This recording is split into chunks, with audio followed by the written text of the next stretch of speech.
Ayan yung natapos namin nung isang araw. Ayan. Saka yung kahapon, yung hinihinang ni Balbas. Double offset siya. Saka ito, sasampalin namin to doon sa taas. Mamaya, 2 tubo yan. Dito namin sasalpak yan. Diyan namin siya sasalpak. May nakaabang na ako na hanger. Bali 6 yan. Papunta yan doon.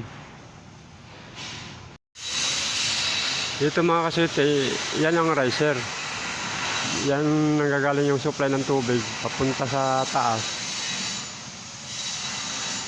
Diretso sa tubo na yan.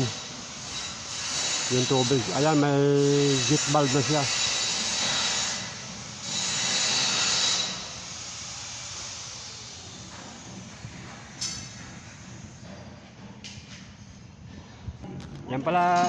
Yan pala ang pogi namin foreman. Ayan yung mga tubo na yan, mga kasiti. Pangkabit pa namin yan. Ang dami yan. Hahakotin pa namin yan. Papunta sa taas. Kung saan floor, hati-hatiin yan. Ayan, ito yung aming materialis. Mga elbow,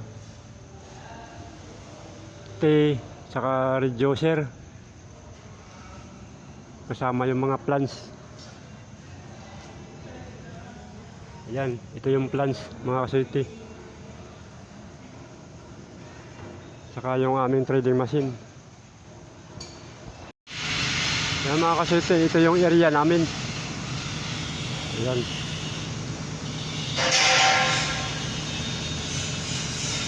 May 4 na wheelbar ito, oh.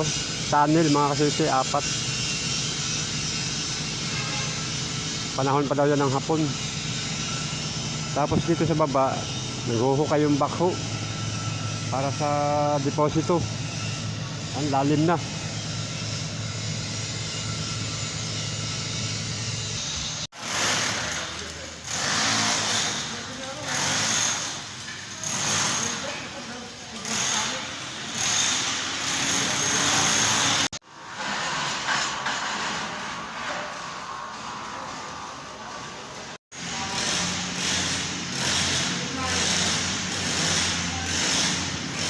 Ayan mga kasiti, update ko na lang kayo sa susunod kong video mga kasiti.